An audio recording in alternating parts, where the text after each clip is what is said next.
Community, and thank you for joining us on today's Hangout of the Avatar. My name is FireLotus, and we are here to talk about Release 22 and look ahead to the next release, which is coming up later this month. You know me, so let me turn you over to someone you probably want to see, Starr Long.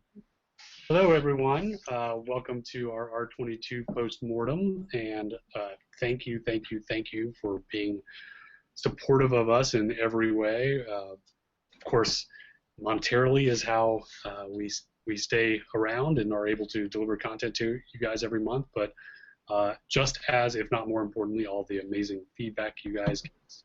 And, you know, for me, Release 22 felt like a turning point for the project where, you know, we're kind of cresting this hill of getting, you know, enough systems in place, starting to see enough content in place for starting to tell the story, etc., that, you know, it's starting to come together and start to feel like a real game that's got a loop in it, where the kinds of loops of activity that we want you to do are starting to come into place. Now, they're all horribly unbalanced and buggy and all of those things, but and a lot of it includes a lot of placeholder content. But with all that said, it does really feel like a more and more complete experience with every release. And so personally, I was really excited by R22.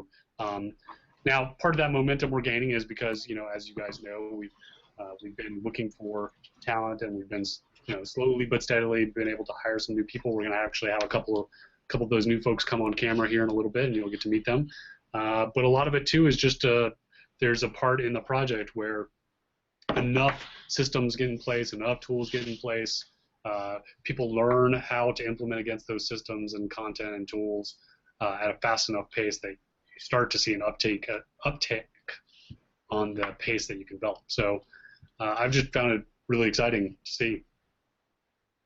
That's pretty long. That was pretty long. I'm trying to fill time to try to see if we can get Richard on because he's having connectivity difficulties. So. I agree with everything Starr said. Thanks for being a great community. I've already talked to you guys for an hour and a half already this week with my combat video I did. But I want to second what Starr did, or what Starr said, is I came in week before last and pretty much announced to the team that the game is now fun. I play on my own. But about 2 weekends ago, just after R22 went live, I was able to play, and I actually woke up at 5 o'clock in the morning because I was excited about going to play the game, which is tough as a developer because you're so critical of your own stuff, so it's hard to enjoy it. We actually, I felt like we reached a point where it's actually pretty fun, and really enjoyed playing. Looking forward to talking to you today. I saw we have some exciting questions. And we'll continue to stall for Richard. Well, no, it's not going to happen. So unfortunately, Richard has moved offices, so he is out of his basement, and he is in a very cool place called the Explorers Club in New York. Unfortunately, the connectivity to that space is problematic, and so unfortunately, that's going to prevent Richard from joining us today. He'll get it worked out. Wait, what? Oh. Ah! We just gave you an out so you didn't have to play today. Yeah. Hey, that's all right. I'm having to do it from my cell phone, but that'll work. Ah. Oh, wow. So we were just doing our preambles of thank yous and how we felt about the release, etc. Not sure if you wanted to add anything to that. You know, well, of course, I'm sure I'm being incredibly redundant by now, but thank you to everybody. Also, thank you to the team. I was particularly excited about this release because we've gotten a lot of the, you know, the features that we've been waiting to get the fundamental systems in for long. We're now getting in a lot of the really playful things like fishing and instruments. You know, those are getting better and better, and wax cylinders and all this kind of crazy stuff. That anyway, I'm having a great time with it. I hope you guys are too, and thank you for letting us get this far. All right, so let's jump right in and start with the bang and give out a couple of prizes. Before we give out the first prize, let me remind everyone, because this happened last month, if you are not in the chat room with your Shroud of the Avatar account name, username.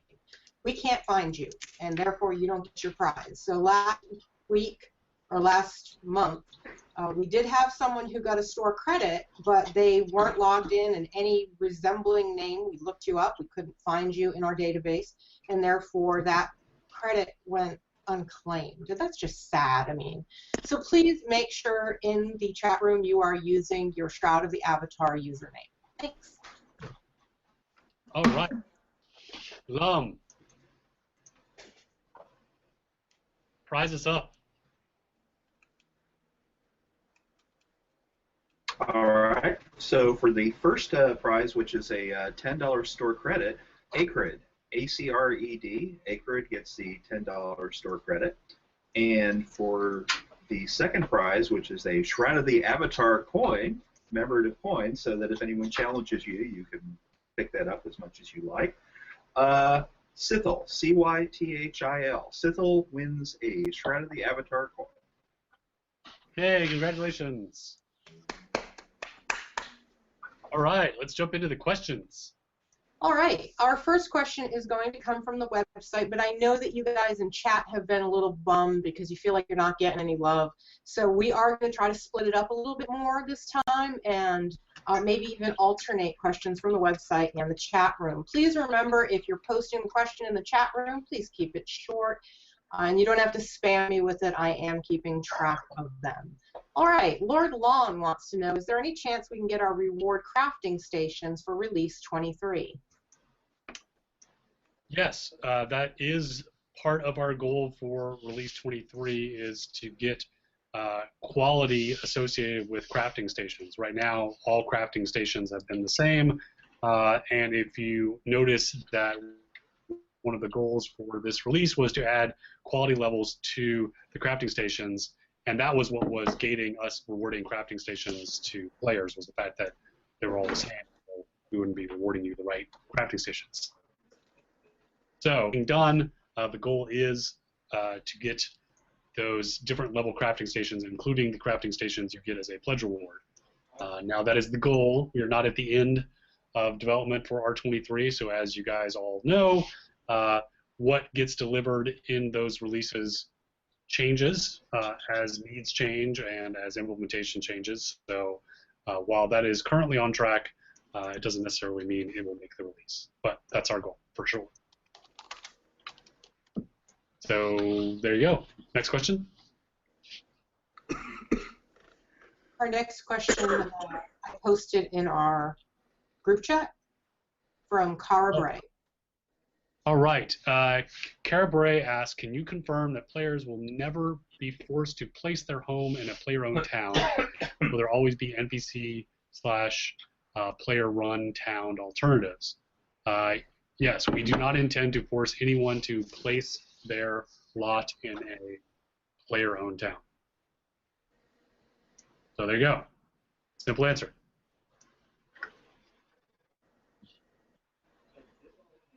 All right. Barnabas Root would like to know if, as we look forward to placing servants and pets in our homes, what level of interactivity can we look forward to? Right. So one of the goals for R23 is the ability to place NPCs both in player-owned towns and at your home. For now, that is the limit to the functionality that we're planning for in Release 23. But as you guys know, the way every system works is we get the base functionality of the game in, and then we iterate and add features to it over time. So there will be more of that functionality that you discuss, the ability to rename them, etc. But for now, it's just going to be the ability to place a house servant or place a pet or place a guard in your player-owned town or place a merchant in your player-owned town. So simple placement is the goal for R23, more functionality after that.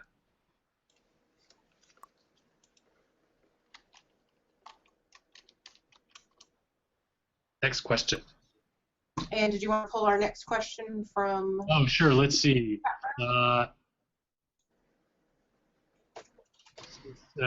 Okay, so White Witch asks, since Steam is releasing the new Steam Machine gaming console next month, will Shroud of the Avatar be supported on this platform? It's a really interesting question, and we're of course intrigued by the play a PC game on your TV, which of course has been around for a while with Media Center PCs and things like that. But Steam is sort of one of the first examples of a dedicated machine like that, and long-term, support for that and things like the Steam controller are things we'd like to do. They are not core goals for Episode 1, though. So we're not currently not planning on that for Episode 1, but it doesn't mean we couldn't do it. We're just not planning on it for Episode 1. And yeah, next question. Our next question comes from Dansho, and Dansho would like to know about snooping and pickpocketing in Shroud of the Avatar. Tell us about that, Starr. So subterfuge skills and thievery type skills were not something we planned for Episode 1.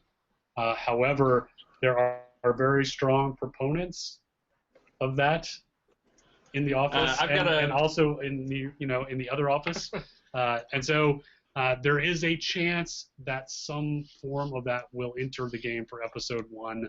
The biggest sort of overall, and I'm going to let Chris talk a little bit more specifics, is it would be tied to PvP. So the same rules for PvP would be applied to any thievery or snooping skills like looking at people's inventory and taking things would all be flagged by the PvP system. I've made a pitch and also a plan for how to get subterfusion on R22. We'll see if I can do that. The pickpocket one would be definitely skill in there, and I've made a pitch for that as well. That would use it would work something like imagine the current ransom system where you kill somebody and you get some items. It would be similar in that you would steal from somebody, you would get some items, but the person paying the ransom would not see who had actually stolen it. There's a little more to it than that, but not that much more than it. So you would still have the option to buy things back. So it may just be stealing gold from people, but we'll see. Not currently slated, but yes, I really want to get it in there. So. And I think you want it too, Richard. You got it. Let's take a vote. Who wants it? We win. I don't. It's not that I don't want it. It's just that Let's take a vote. Who wants to work on it? Yeah, we have. Well, who wants to deal with the support issues around it? Give it to Starr. Yeah, it's not that I don't want it. Obviously I'm a big proponent of PvP. I think that subterfuge would be great. It goes really well, by the way, with cannibalism. Yeah, it goes really well with cannibalism. Can I steal a body part off you and leave you alive? Great idea. Pound of flesh. Yeah. We just have a lot to do for Episode 1, so. And that was not on our plan. Anyway, sure, something like that will come. I wasn't thinking it would work, but with the ransom system in place and seeing how things work, I think it might be turning into a little bit more of low-hanging fruit. So maybe we'll give you a definite maybe. Yes. There's absolute possibility we will do it. At a quantum level, it's sure to happen. Okay. I don't remember where our last question came from, so let's do this one from Ravenclaw. He enjoys having custom character creation. He would like to know if for release 23 and 24, if there will be additions to character creation to add a little more customization. Yeah. So there's long term. We have more plans, more hairstyles, more facial hair. There's a fix we have to get in place for the way we're doing the morph targets. Right now they're multiplicative and so they create these pretty extremes that aren't working very well, especially with things like facial hair and helmets and things like that. So we need to fix those issues before we do much. There's also some things we've been waiting on with Unity 5 for shaders related to hair and facial hair. So nothing's going to happen in 23, but possibly in 24, which we're which is targeted as a polish release anyway. We're hoping to do at least some polish and then maybe some new features in R25 or 26. But we know there's more work to do, just not immediately. So there you go. Should I take one from chat? Sounds good. All right. So Amber Rain wants to know any chances for musical instruments to change from 8 keys to 12 keys? Probably not for episode 1, but you know, anything is within the realm of possibility. We'd have to have a pretty compelling reason to do that. Well, except for I can give you the reason too. So, you know, what's interesting about that is even pieces I try to play, whether it's Twinkle Twinkle Little Star or Stones, you know, going beyond exactly 8 means you get both octaves plus a tiny bit, and that actually turns out to be, when you're playing with keyboard, that actually is pretty important. And so I don't know what's required, and I know we're using a library that was very kindly you know, created by one of our community members, but I think it's at least worth exploring if that's an easy thing to add the 9 and 0 to come into play beyond the 8. And mention the that would be 10, not 12, but okay. Yeah, that was Nico, but she didn't do the key playing stuff. That was all one and only. We can look into it. We can see. Again, we have a lot of stuff to do. As we get closer, you guys are gonna hear me repeat that a lot. And the second part of Amber's question was more instruments. Her suggestions were kazoo and cowbell. While those are interesting, those are on our short list. Our short list is flute, tabor drum, and harp. 3 handheld instruments. So those are going to be going in release 24. Not in 23, but in release 24, those 3 new handheld instruments will be going in. Cowbell should go in for April of next year. No matter what key you play, or note, just has 1 note. If anyone in the scene has a cowbell, everyone has a cowbell. No matter what. Well, we do need more cowbell. We do need more cowbell. Okay. Next question. We had several players ask on the website, and we got our first glimpse of the opening scene, which is gorgeous. So several people wanted to know what are our plans for improving and fleshing out that introductory scene, because we know it's not complete at this point. So I'll talk about one big missing component, and then I'll let Richard and/or Lund jump in as well. One big missing thing is we have this concept that you wouldn't actually do your character creation before you got to this scene. That you would actually enter this scene as a formless ghost, and then there would be a magic mirror that you would interact with that would bring up character creation after you've had the discussion with Arabella. So after you answer the questions that had your virtue path, only then, and sort of knew where you were going to be and what you were going to pursue, would you then create your character. So that is one big missing piece of functionality. We're all, from a content side, also we're missing the art for Arabella. We're just using a placeholder female merchant, but she will have a very specific look and outfit that we have yet to create. Both of those are probably going to be R24, 25 time frame. Certainly not R23. And then I'll add Richard and/or Lum if you have any additions to content that you want to talk about. You know, the only thing I was going to add into that was, you know, part of the theory of that mirror was so that we could also put it in game. You know, one of my frustrations, and the reason why, is that one of my frustrations about a lot of role-playing games is they force you to go through a very detailed character creation process before you've had a chance to play the game and even know if you like it. Because you don't know if you'll ever get a chance to change your character. You usually don't get a chance to change your character. And so part of that magic mirror was to be able to change your look in game, which, you know, as long as we have that ability, that's really what I care about. And a couple things to add on to that. First off, this next release will have tutorials for the character pass you choose, and a minor tutorial for Isle Storms as well. Which is what we intended. We just didn't get it in time last release. And there's already people asking, when can you choose your starting skills as opposed to having predetermined skill loadouts?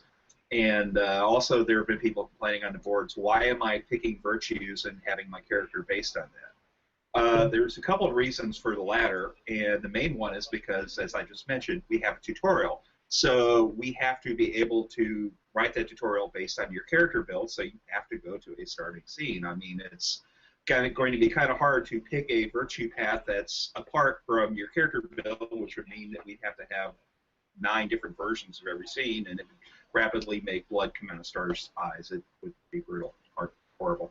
But also, in terms of just, picking your starting skills as part of the questionnaire, I mean, that's something we have originally always planned. I mean, that's always been part of Ultima is, the Ultima backdrop that we're coming from in terms of inspiration. That's been in all of those games is that you pick, you talk to a gypsy or wanderer character and you pick your character class, skill build, whatever, based on those questions. And Richard can correct me if I'm wrong, but I don't think we're going to go back from that.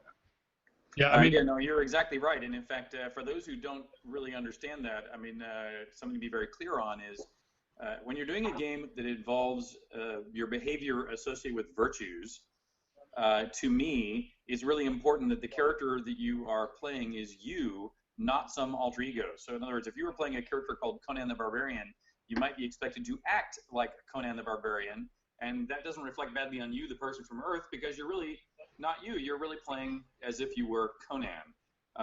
And part of that character personality profiler is to make a character that we believe is as close to you as possible, to rationalize even though you might go through some physique change or gender bending as you go from Earth to New Britannia, that the soul or spirit within that character is still you. And don't forget, it's a classless system. You can always evolve your character any way you want. We're only talking about how you play for the first period of time in the game. And yes, we're going to continue to do that as a personality profile, not a manual character creation.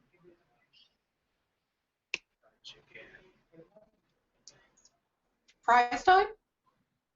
yes, prize, please. Okay, so the second store credit prize is Thaddeus Crook, MGT. He wins a $10 store credit. And the next Shroud of the Avatar Challenge coin winner is WOFTAM, Wolftam, I think is how that's pronounced. Wolftam wins a challenge coin. Congratulations. All right. Let's pick something from IRC. Royal Sexy asks, when will we start to see more puzzles come online? Tower of the Shuttered Eye was great. Yay! See, that was great. Yay, go on. So as we add more content is the simple answer.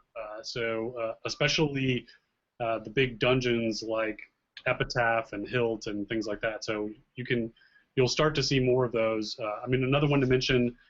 You mentioned Tower of the Shuttered Eye, but there's also puzzles related to the Exeter Crag mines and related to ghosts and unlocking areas of the game. So there are more than just Tower of the Shuttered Eye in the game already, and there'll be more every single release. Just maybe not this particular one, but each release you should be able to see more of those. So there you go. Next question. Our next question comes from Statch, and he would like to know, is there a limitation of players that can occupy one instance, and what are the limitations if that is the case?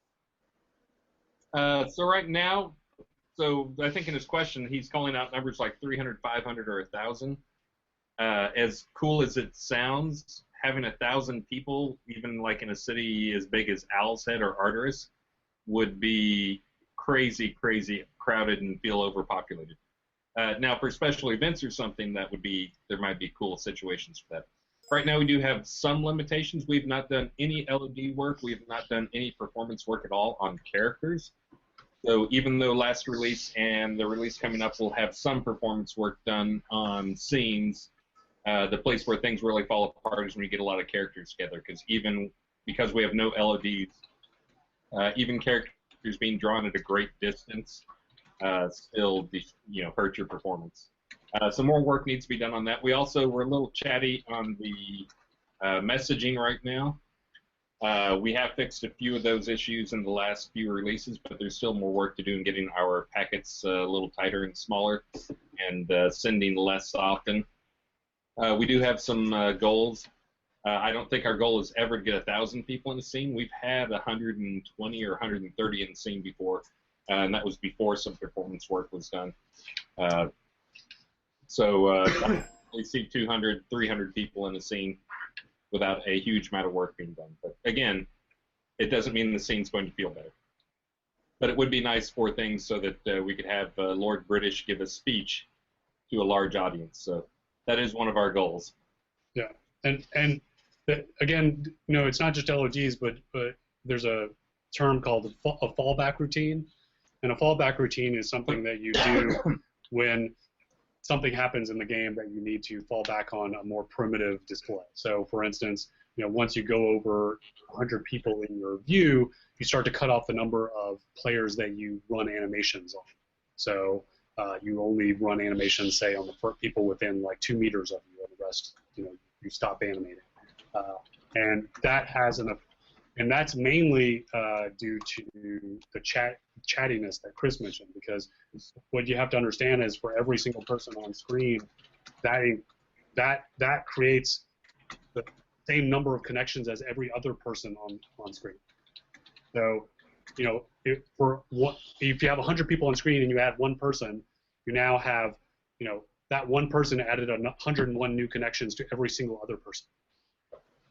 Yeah, and if anyone was present for the killing of Lord British last release, there were about 40 people in a tight space all fighting, and I think everybody was complaining about, oh my God, everything fell apart, frame rate, 1 frame a second.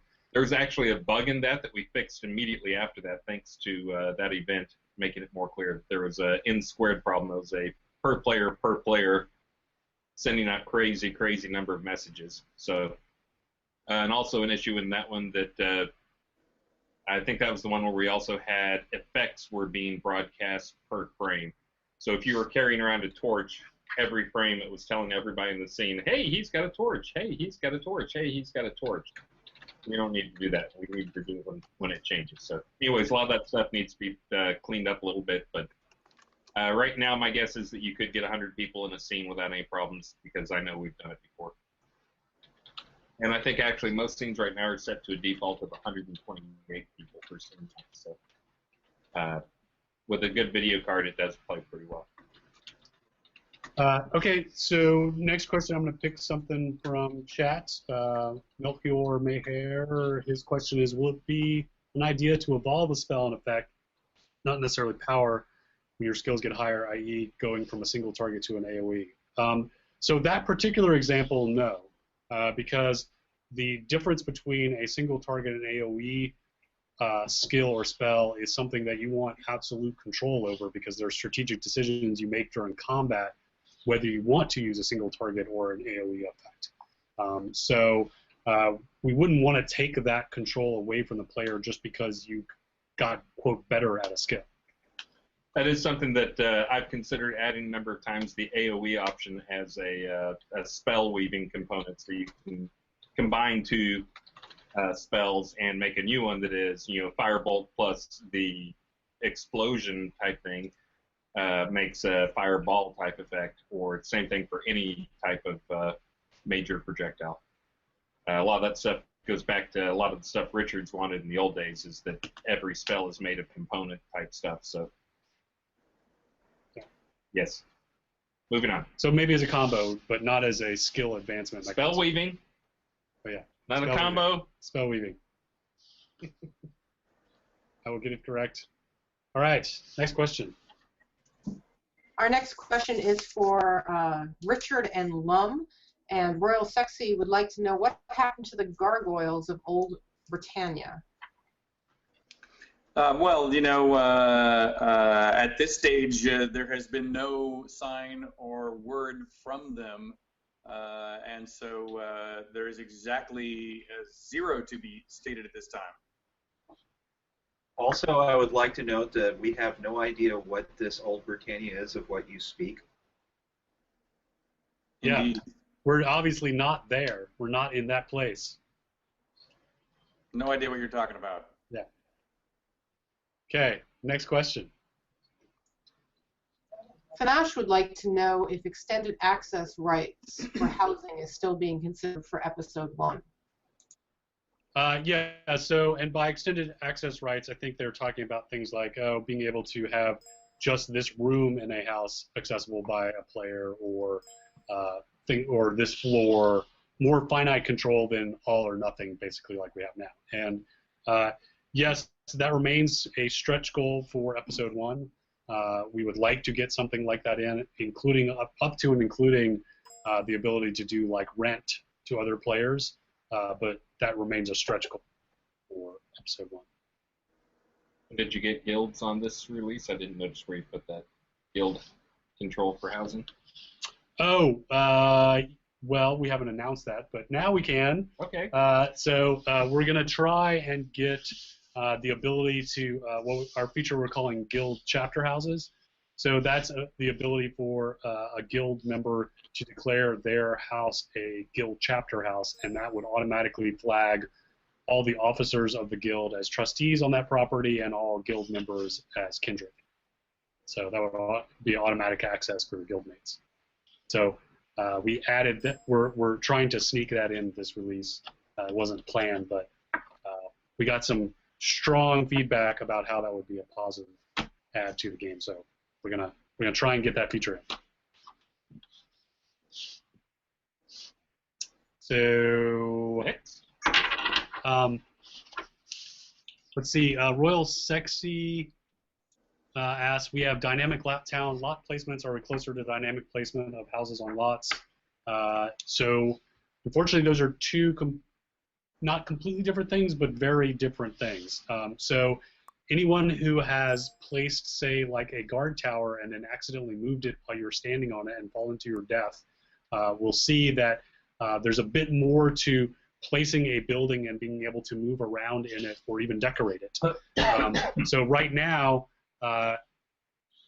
there's a lot more than just placing a lot. So the lot itself is fairly static once it's placed. In fact, it's completely static once it's placed. And so that's completely separate than placing a building that also does two things: allows decorations and has pathfinding on multiple floors. So those are the big issues to solve with flexible house placement. So sadly, dynamic placement in player-owned towns doesn't really get us much closer to being able to move or orient your house however you want. So, I wish it did. Next question. Popcorn Twist would like to know if we plan on supporting playable instruments with MIDI keyboards hooked up through the USB slot. Certainly not for episode 1, but that's a cool idea, but not for episode 1. And I don't know if that's even compatible with the ABC MML format. So, I mean, yeah. And that's something we've mentioned before is if a fan wants to take on writing a Unity package for MIDI, that'd be great. Just a C# MIDI package. It would be great, but right now there's not any straight-out-of-the-box solutions that work well.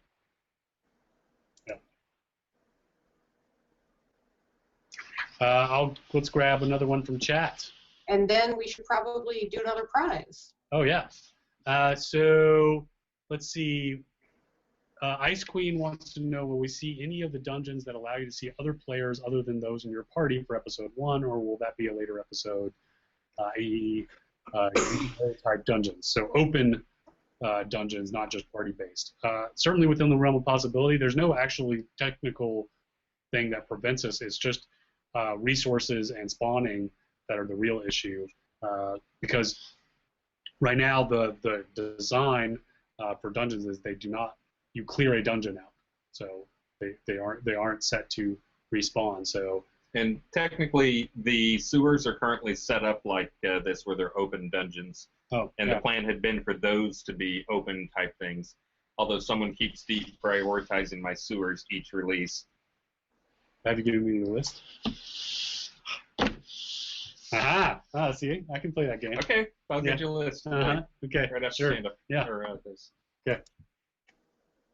All right, let's do another prize. You're on mute. Okay, these will actually be easy for me to say for once. Woo! $10 store credit goes to Lazarus Long. And the winner of the Silver Serpent coin, literally priceless, a Sir Frank special, Trouble wins the Silver Serpent coin. All right, congratulations. We only have a few of these, so these are very precious. And I can say right now, with a username like Trouble, I really hope that we're able to find you, because that's really kind of generic, and we may have more than one. So hopefully you're using your Shroud of the Avatar username.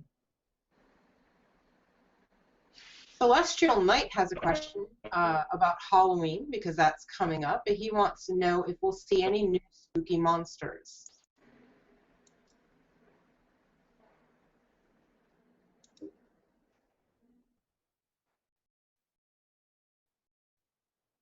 Whoop, did we lose the guys there at the main office? I think we did. Can you repeat the question for me?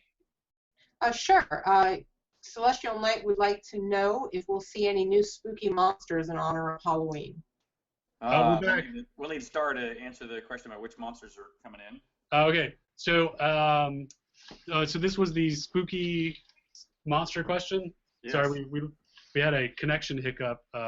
We are. Oh, by the way, that's actually a great segue, and I promise I'll get back to the spooky monster. So this background that you guys have enjoyed for many a moon, this will be the last time we broadcast from these offices. You can see right over my shoulder, there's some boxes. We're actually moving, not this coming weekend, but next weekend, to new offices. They're very far away. They are about 300 yards up the road. So this will be the last broadcast from here. So. And the reason I mentioned that, and this was a segue, is because we were having connectivity issues. Mysteriously, we started having connectivity issues as soon as we announced, or our current provider found out we were moving and we were switching network providers. And weirdly, literally the same day, we started having connection issues. Weird. It's weird. Surely it's a coincidence. Or spooky. It's spooky.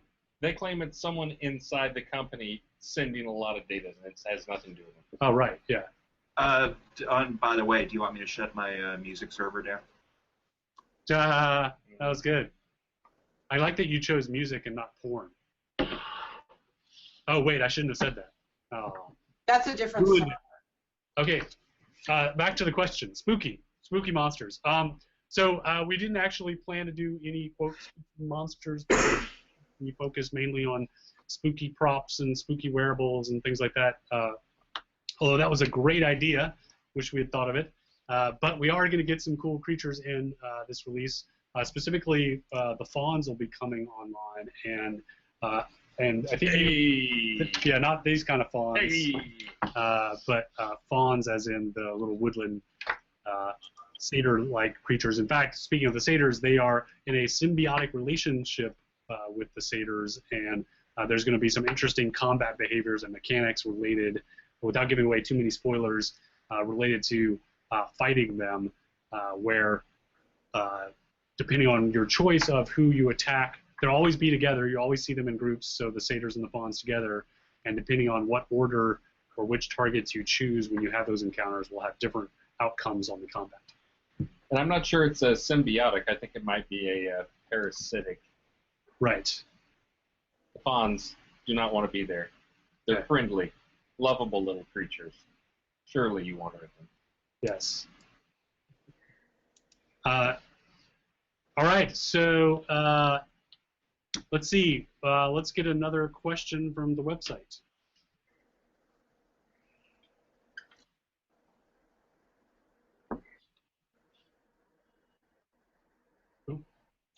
Oh, that's my cue. I'm sorry. I was distracted by the discussion in chat, which is Degrading quickly because of porn? yes. Jackknife would like to know if we'll be able to ever craft flaming coconut bras, because we have priority. Oh, speaking of porn, well, that is, that's a really important. We've spent a lot of time discussing the importance of flaming coconut bras internally, because that's a really, it's really, I think, an efficient and ethical use of our time and our backers' money. So absolutely, that is our highest priority. Flaming coconut bra tech is, in fact, we've dropped all other work to make sure that this can happen. So there you go. There's my answer. Unfortunately, on the connection hiccup, Gina, I lost all the IRC questions. Oh, okay. I'll have to copy paste some. So while I'm doing that, let's go ahead and skip to the next question in chat, which is Casey's, and he wants to talk about repairing max durability on the ring that we fished up. Oh yeah. So this was Casey's question about it was about the ring. So some of you found the Easter egg associated with fishing, where we added our first ring, and you'll see more rings, and some of those rings might even be associated with a new system that went in place today. I don't know. Do you want to talk about it? We can talk about it. So our original design for damage and resistance was sort of the kind of traditional elemental damage types of electricity and ice and things like that. However, upon reviewing those with our current system, we felt like it didn't fit very well and it wasn't as interesting as it could be. So we are implementing a new system called attunement.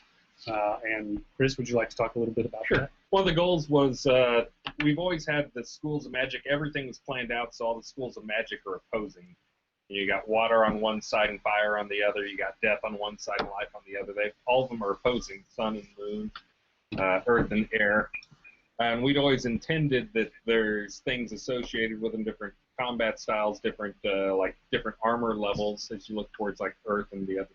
But anyways. So we kind of wanted to have something that would handle the resistances for things, so we could actually get the real resistance system in, so you can be more resistant to fire or lightning or whatever. But we went with this, where it is actually, it controls, you have an attunement to a school of magic, and your attunement determines both your resistance. It's a comparison check between the other guy and your attunement. So if you're highly attuned with air magic, you can resist lightning bolts from other people. But it also, the difference between that and resistance is it also affects your magic, so your magic in that school will be more powerful. And it isn't just attack spells, it's healing spells. And also on the spells with positive effects, the target's attunement matters as well. So if Starr has a high life attunement, that actually makes my heals more powerful on him. Now, if he has a really low life attunement, it actually makes my heals less, but maybe my high attunement level makes up for it.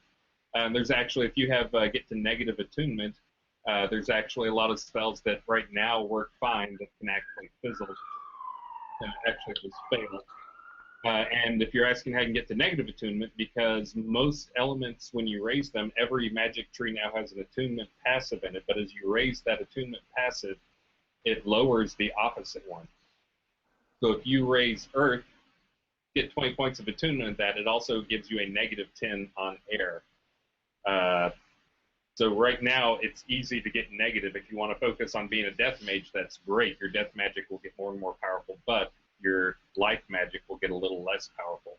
and also heal spells cast on you by other people get less powerful. But anyways, it brings a lot of strategy and choices into the mix, and it felt a little more compelling than just trying to do like, let's set up some resistances and going with a very, very standard system.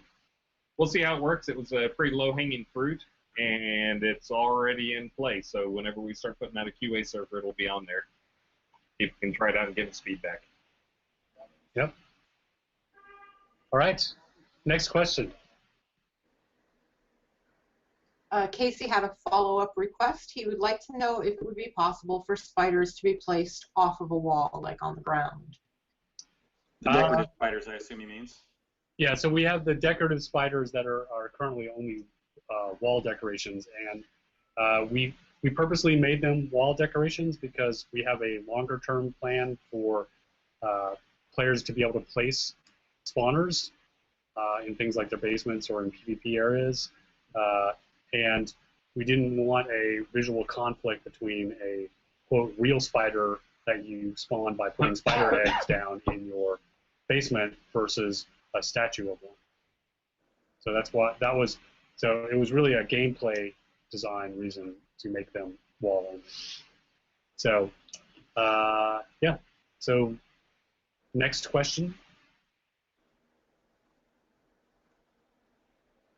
Sorry about that. Our next question comes from Darth Jodick. Darth, and we had a couple people who asked questions that led me to believe that there's still some confusion about skill decay. So he would like to know if skill decay is more likely to be encountered in online versus offline play. And I just think there's still some confusion as to that system. Yeah, it works the same in either one. And again, this is one of those systems that I think people hear it and just the word decay makes people frustrated with it. I think we're also still waiting for our first example case of where it has negatively impacted somebody's play experience in a bad way. But the decay system it's a very, very, very slow decay of skills if you don't continue working on them. If you continue working on them, then they go up. There's also going to be ways to get around the decay and reset your decay through the Oracle in future releases, and there'll be some other stuff you can do with the trainer that will help with that as well. But for right now, the system's in there, and I think one of the signs that it is not horrible as people thought is I've had a lot of people asking when we're going to turn it on. It's on. It's there. It actually is in place. It's just not as nasty as you think. It really is there to give us a soft cap for people who get to a really, really high skill level. Most people will not see the negative effects they think they're going to see. Yeah, and by the way, for anybody looking for a lot more detailed information about combat and experience and all of those systems, Chris did a deep dive on Monday or Tuesday. Tuesday. That's up. You can find a link to it in the forums, and that has a lot of detail in there. And you even made slides. I did. I was really professional. Wow. Some people said that I was ruining their immersion by showing math behind things. But I've had a number of people who scream they do want to see the math behind things, and they're struggling to figure out what's going on. I thought it was worth showing some of the math on things. I apologize to those people who watched it because I did not have Masterful Gina helping me out with what questions to work on. So I really just went from the top of the list of 10 pages of questions, and I think I got through about 1.5 pages, and a lot of them came from the same person who has a lot of questions to ask. We will not name him, but he asks a lot of good questions, but he has a lot of questions, and it drowned out a lot of people. Next time, and yes, there will be another one in the not too terribly distant future, next year, do a better job of filtering questions. Yes. Yes. All right. Okay. Next question.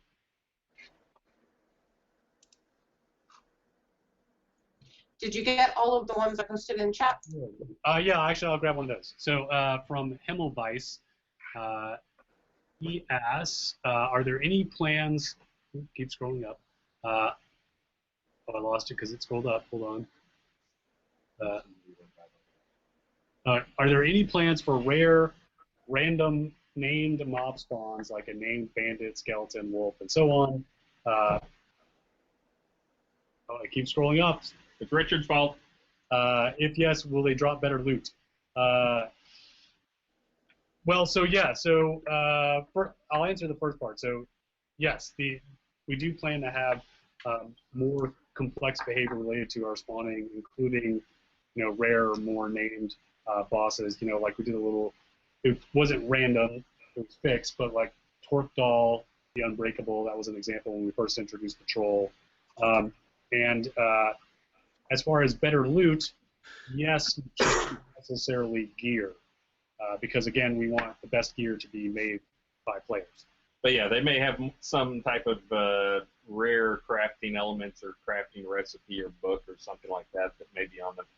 But the other big thing that will probably be coming off of those in the future is also in the form of trophy type stuff. One, achievements might come out of it. Two, there may be, head of whatever that you can get mounted on a plaque for the wall. We just haven't got around to it. We do plan on. As for the random rare spawns, not just random and rare spawns, but we will also have depending on the sun, moon, planets alignment type creatures as well. That we'll have some rare events like that will show up or start showing up soon. Those are, I forget what they are, but they're pretty high on Richard's list of cool things he wants. Yeah. And possibly related to sieges. Maybe. Spoiler. All right, I think it's time for another prize.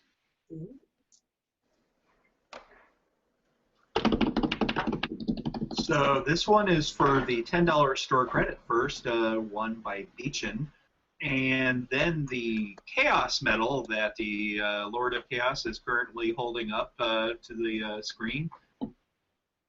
There you go. That has been won by Nurse. Nurse has won a one-of-a-kind Chaos Medal. Congratulations. And as the Chaos Medal, that reminds me, I mentioned it in the Chaos Magic will be making an appearance this release. And oh, yeah. A lot more Chaos Magic will be showing up. There's some cool Chaos Magic coming in. So I'm very, very excited. Amber should be happy. Yeah, we came up with some funky, chaotic stuff. We should talk about like the chaotic escape one. Yeah, that's in terms of rapid escape. There's a blink spell that people have, but the problem with the blink spell in a lot of situations is you actually have to like cast it. It's a little slow to cast, and you have to pick the spot you're going to go to. It's a little tough to get off, and you have to actually get the mouse somewhere, get it somewhere where you can get to. The chaotic, I think it's called chaotic step currently. It actually just picks a spot. I think I maxed out my skills, and it was up to 38 meters away, which is a long ways, by the way. But instantly teleports you up to 38 meters away to a random location.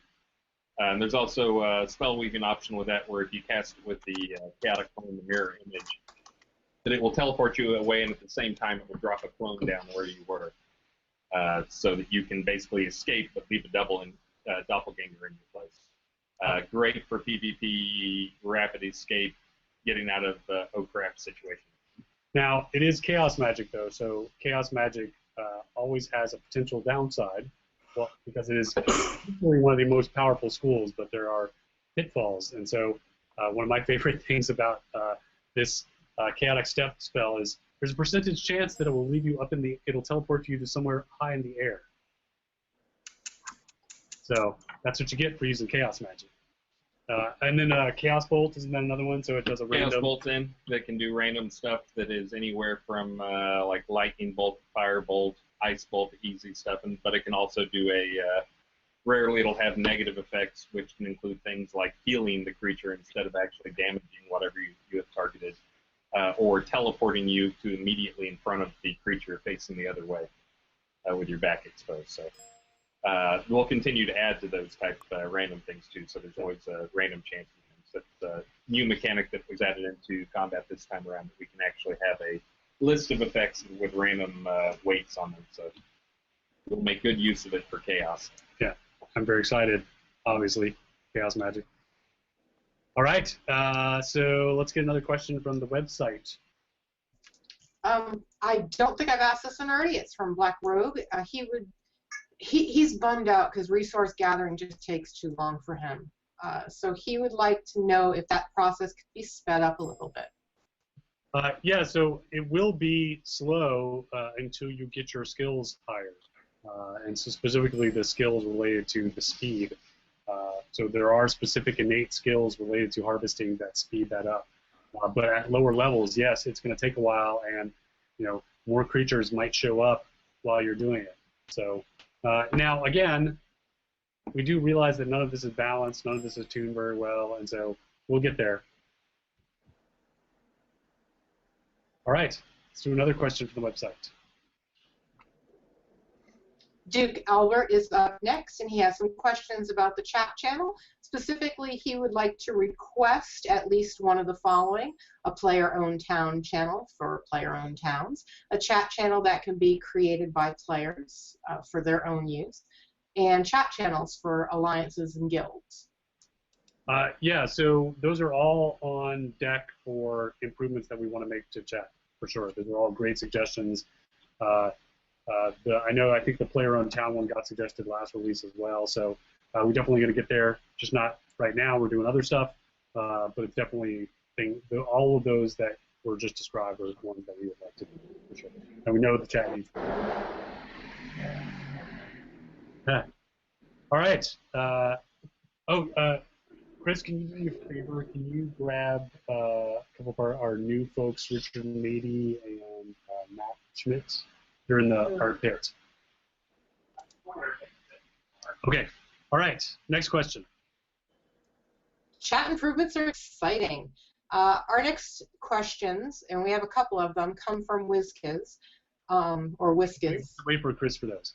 I'm gonna skip. I'm gonna answer one from the chat from IRC. So Link of Hyrule asks, have you considered having tame creatures with health that expires in NPC vets as well as medicine or skills as opposed to focus train on creatures similar to Pokemon? So no, we have not necessarily considered that particular, but we did make a big change to taming for this release in that instead of a constant focus drain, when you summon a tame creature, there will just be a reduction to your total focus pool for the time that tame creature is out. It won't be a constant drain, right? For tame, it just reduces your total pool, not a drain. Yeah, and that's going to go live in this release, along with the ability to have multiple tame creatures at once, because you will start to wear your taming, the summoning whistle, you'll be wearing as a necklace around your neck, and that necklace will determine which creature you summon. So speaking of creatures, we have two new folks who joined us. We'll start with Matt. Matt, why don't you introduce yourself, say what you worked on in the past and what you're doing for us. Sure. My name is Matt Schmitz. I'm an animator, so I'll be obviously doing animation here. I've worked on Teenage Mutant Ninja Turtles Out of the Shadows, which was a PlayStation 3, Xbox 360 game. A game called Mushroom Men Truffle Trouble, Thor, Star Wars Force Unleashed 2 on Wii, handful of other small mobile games. So I'm really looking forward to getting into some pretty awesome stuff with Rally Avatar. And right now we're starting him slow. We've got him on the horse, but that work on the horse means that theoretically, as soon as this release coming up, release 23, you'll be able to tame horses for him. So that is correct. Yeah, because that's the blocker. We don't have the animations for it. So once those get complete, you'll be able to tame horses. So, Richard. I'm the other Richard. Richard Mady. I'm a game designer. More specifically for there. I'll be doing world building, so building up the world, cool town, and all that good stuff. In the past, I've worked at King's Isle on the various 101 MMOs, and before that, I was doing a lot of mobile games, doing designing that. Did some stuff at Cartoon Network, did a pretty cool Ben 10 game. Yeah. And what is your relationship to the project? Like, how did we find you? How did we find you? I did the first Scene Jam that you guys did last year, about a year and a month. So yeah, that's kind of how I started getting the Well, you didn't just do it, right? Didn't you win? I won the first one. Yeah, so he won. So I just think that's a freaking awesome story that community participation like that can then lead to this. And it was actually kind of funny because the first week we were kind of stumbling around, didn't know what we were doing, and we took the boats and went over and talked over and made, like, just looking at the finalists and everybody. And then we finally came to the agreement of the guy that was going to win, that guy. And we didn't do any research or look up who he was. And then we announced it, like, on the channel, and the first thing we see, like, 5 minutes after we announce it is, hey, that guy's a professional in the industry. That's not fair. He works in Austin. I wonder if he knows him. It's like, we probably should. Probably, should yeah. have done a little research on it. But anyways, it all worked out, and now he's ours. Yeah, and you'll see at least one new scene from Richard in Release 23, which would be the town of Yanaful. So, all right, thanks, guys. Yeah, nice to meet you all. Look forward to being here. All right. All right, now let's do WizKiz's questions. Okay, so I'm just going to read them because they're pretty short. He wants to know if skill trees will be expanded on. Do we know roughly how many more skill trees are planned? As skills are leveled, is there anything going on behind the scenes other than tooltip damage, duration? And is plate being rebalanced for release 23? Yeah, I'll just go down his list. So skill trees being expanded upon every release. Because we haven't finished all the trees, mainly Chaos is the one that's missing some things. Shield's missing a few things. There's a few other trees that are missing a few things. Range, yeah. But as we finish those out, we will continue to expand on those. How large they'll get, they probably won't get that much larger. We will be doing the occasional reorg, like what I hope to do this release, where I will be moving some things around, and a new skill tree called Subterfuge will appear. Yes, they will continue to be expanded upon release by release, skill by skill, just based on how much time we have, and also gaps in skill trees that, as we feel like some skill trees are not really, that useful. Trying to make sure we balance those out and making sure that we don't force everybody to have every type of magic, especially as we move forward with the making opposing schools of magic thing happen. Yeah, I mean, with all that said, we do want to keep them, at least on the combat and magic side, roughly the same size, just so, because if you want to invest in a tree, there would be an obvious disparity on a tree that's smaller versus larger, especially in the way that your points are distributed, so which could be an advantage or a disadvantage depending. So we want to keep them roughly in the sort of 10 to 12-ish range of total skills, but there'll be some flex there. Do you guys know roughly how many more skill trees are planned that aren't yet in yet? Like subterfuge. Subterfuge. No, subterfuge. As you level the skills, is there anything behind the scenes that has increased? So I can tell you every single skill increases in at least one way, most increase in multiple different ways. The problem right now is that it is not always reflected in the tooltip. That is still ongoing, being updated. So right now everything does. R22, I believe everything actually does improve. R23, I know because I just went over them again. But the things that can increase on them are not always visible. Sometimes it's things like reagent percent use, so leveling it up actually decreases the number of reagents get used on it. Sometimes it's a cooldown time, or sometimes it's the casting time, the range, the chance that it will occur, because not everything's 100% chance. It's just across the board in terms of some things increase, like make them longer, like more ticks as you level up. Some are just straight up damage. Focus cost, I mentioned that. Focus cost can go down. Anyways, it is all over the place.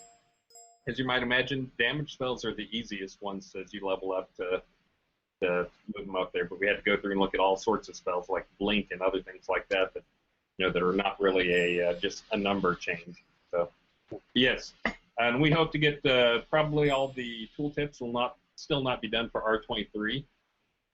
But if there's specific ones, you can ping me on them, and I'll try to make things public as to what things change as you level up. And also, the other thing that will be happening now with attunement is raising your attunement on any magic schools will also raise all other skills, all other spells in that tree. So leveling up Chaos Magic actually makes all of the other ones more powerful in a way usually similar to what raising the skill level of that does. Number 4. Oh yeah. Is plate being rebalanced R23? So yes, plate is going to get a little bit of a rebalance. Armor is in general trying to make cloth and leather a little more viable and change what plate does so that there will be a little more of a normalized feel to how much damage things absorb. But then plate will be causing more glancing blows. If you see those in combat, whenever you see those, that means if you get a glancing blow, that's usually because of armor or some defense mechanism. And it is basically a 1/3 damage hit. I talk a lot about this in my combat video chat, I believe. But yes, there will be balancing, and there will be some balancing done to two-handed versus shield versus offhand is another one that's pretty badly broken right now. And also, I think I gave some confusing feedback in my video chat that after talking to some more people, I realized what they really meant. Which is people thought that auto attack, this is not a question that's on there, it's just something I want to throw out. Attack and free attack, people were saying that's way more powerful than our skills. Skills are useless. Why would we ever use skills? To which I said, you're crazy. Skills are way more powerful. They're pretty much the same as the free attack or the auto attack damage per second, plus they do something else, usually more damage, sometimes stunning. Why would you want to do 5 to 20 when you can do 5 to 20 plus a stun from a skill? And then I later realized that the problem is everyone's leveled up their one-handed sword or their bludgeon or whatever, but they haven't leveled up all those skills to the same level.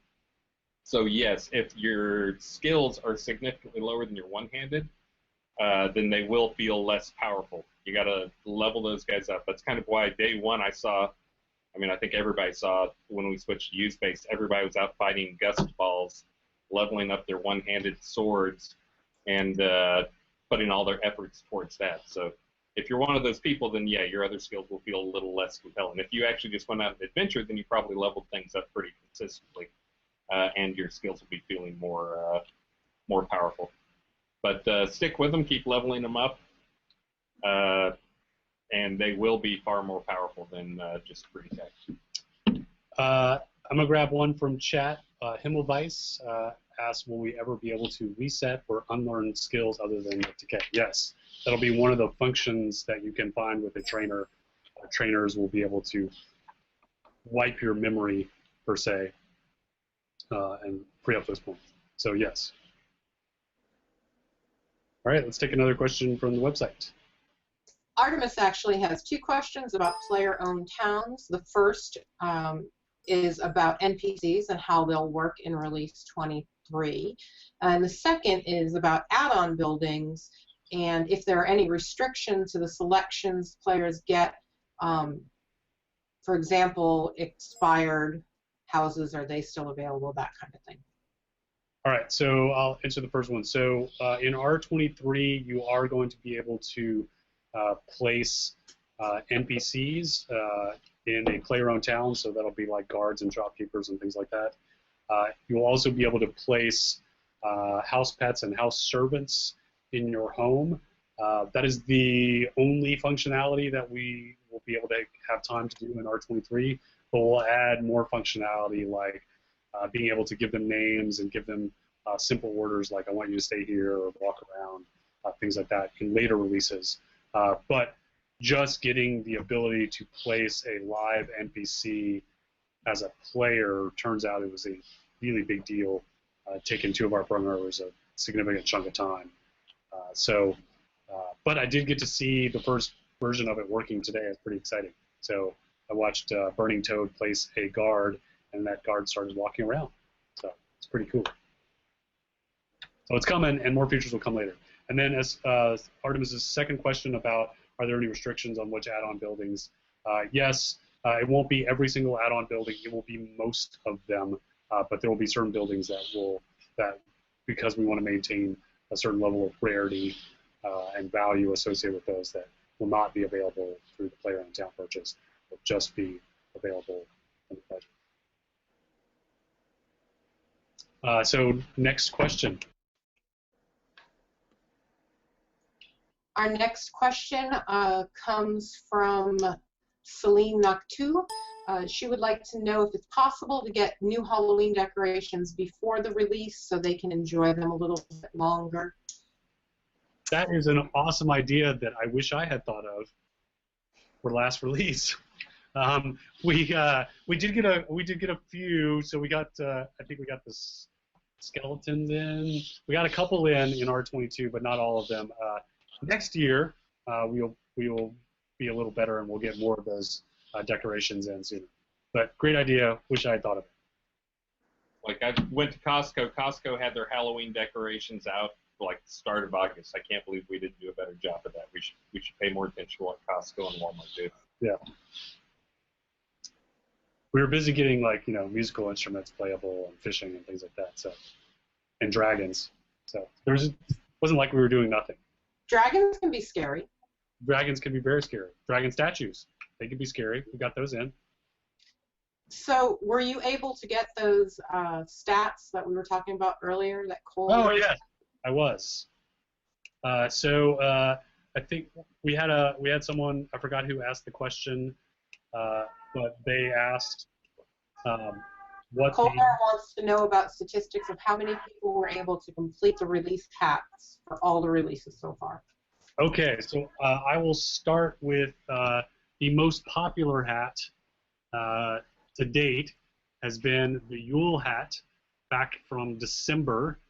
We had 2,507 people who were able to get the Yule hat, aka Santa hat. The second most popular was from the previous month in November, release 12, which was the Pilgrim hat. And 2,335 people got that one. The least popular so far, although the release isn't over, so the number is preliminary, there have only been 1,086 people who've gotten the steampunk goggles. And then second least popular is the Cavalier hat at 1,426. So we haven't tracked how these things do. There may be a big surge towards the end. I know I've heard people talk about that, but this release was the hardest by far to do for the. Yeah, there was and it's also worth noting that Cavalier hat appears to me to be the oldest of the hats, and so it may not have been a full cycle, or people might not have been caught on to the idea, as well. Yeah. Yeah. So I mean, they're kind of all over the place, but every hat, like the least number is 1,000-ish, and the most is about 2,500. So no more than 2,500 hats have been collected in a single release. So we have one other new employee that we wanted to introduce you guys to, so Matthew Nowacki, if you could introduce yourself, talk about things you've worked on in the past, and what you're working for now. I previously worked for Disney, Junction Point Studios, as a designer, and worked on Disney Epic Mickey 1 and 2. After that, I worked for a small independent studio that specialized in PlayStation apps and games called Hellfire Games. That was as a programmer. And shortly thereafter, I went to Warren Spector's new program at UT Austin called the Denny Assams Gaming Academy, which I learned about leadership and management. And now I am at Port Alarian. I am currently setting up player-owned towns, so I've been responding to the requests from the community, engaging with the community, and getting those in-game and trying to make it the best realization of what they're asking for as we can. He is our pot master. Yeah. All right. Thanks, Matthew. Absolutely. Thank you. Nice to meet you. All right. All right. We'll grab another question from chat. Let's see. Will we see, Darth Joduck asks, will we see an expansion of the item weapon models anytime soonish, like more classic style scimitars, rapiers, spike ball style maces, etc.? We will definitely see that at some point. Not in the next few releases, but definitely probably early next year we'll probably do some more. I mean, we're doing a lot of under the hood architectural work with the crafting system that will hopefully result in much greater variety of items that can be crafted and the material effects that they will do and more enchantments, etc. And so as part of that, once we get that work done, we can concentrate on also some visual variations too. We already have a lot of models. People may remember from the old days there actually used to be more weapons than what we have right now. We cut it down to just a handful of the good-looking ones. We will probably add some more back in now that the crafting system's getting a little more maintainable. Yep. Okay. Next question from the website.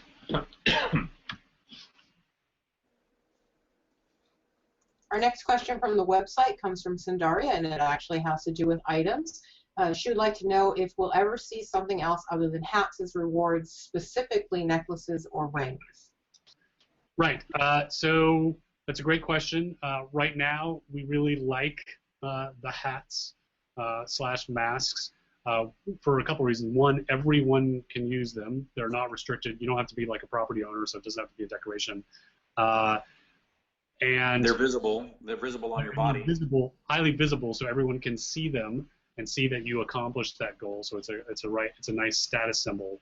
The issue with rings and necklaces, at least for release 1, is we do not plan on displaying rings and necklaces on the avatar, and so you would only be able to see it on your paper dollar. So you wouldn't be able to display it to other users. There's other reasons too. We try to make these rewards something that don't really result in power for the player. And if we put rings, people would be wasting a ring slot or a jewelry slot on those things that don't show up and don't grant power. So we don't want to give out rings that grant power, and we don't want to give out rings that don't grant power.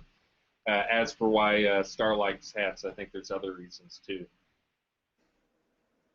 I have been known to sport a trilby, aka a small fedora, whenever it's sunny outside, to protect my poor little bald head. And it looks stunning on you as well. Thank you. All right, next question. Is it prize time again? No, it's 4:20. Oh, wow. Time for a break. Time for a break. Yeah, hold on just a second. We'll go talk to Matthew. All right, so yes, we'll do one more round of prizes, and then I think we're going to be time for sign-off. Maybe one more question. Mr. Lum, our final round of prizes. Yes, first, the $10 store credit goes to Kara Bray. And second, the Razer Death Adder Chroma mouse, which is going to do interesting things in our game real soon now, is won by Sir Grant. Congratulations. And speaking of that, yeah, so speaking of Razer Chroma, so, a while back we added support for the Chroma devices. At the time, it was just the mouse, keyboard, and headset, but they've expanded the Chroma product line quite significantly, and in R23, you'll see a much broader range of Razer hardware devices, Chroma devices supported, including the Firefly mouse mat, which is, if you haven't seen, is really cool. It's this light-up mouse mat, and also the left-hand controllers. As you've seen, those are sort of the nasty controller replacement things. The Tantalus and the Orb Weaver will also have support for them. So, more cool Razer Chroma stuff. I think we have time for one more question and then sign-offs.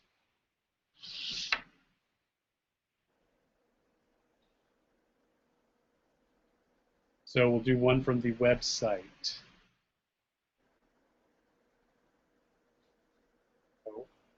Did I already ask the one about the crafting tables? No. Okay. Someone was asking, and I'm sorry I lost it, if the advanced or expert crafting tables will be coming online for release 23. No, we didn't talk about it. That was Lord Lon. It was actually the very first question where he asked, is there any chance we can get our reward crafting stations this white, please? And yes, that is absolutely the goal. And the thing that's been blocking that is up till now, all of the crafting tables have been the exact same quality level. So it didn't matter what crafting table you were using, the crafting system didn't take into account anything related to quality. But we are introducing that concept of quality levels associated with crafting stations that will have effects on the outcome. So the higher quality of crafting table, the better chance it will get a critical success. The lower quality, the lower chance you'll get about a critical success. And I think Hilt is not coming in this release, correct? We pushed it for release. Yeah. It's not going to come. The other feature that's going to come associated with the crafting tables is time will have a factor. So we'll have a couple of example items that can only be crafted during the day or night, as it will. And that'll get more sophisticated over time, including getting super specific, like maybe only crafting during certain equinox. Then next release, R24, the release after next, R24, then our goal is to get location being a factor as well. So the table has to be in a specific location to do something. So all that to say, we now have different levels of quality for crafting stations, so we can finally award the expert quote level crafting station from the Pledge Awards. So that should be coming on in R23. All right, so with that said, we're now at about an hour and a half, so it's time to say our goodbyes. We'll start with you, Lord British.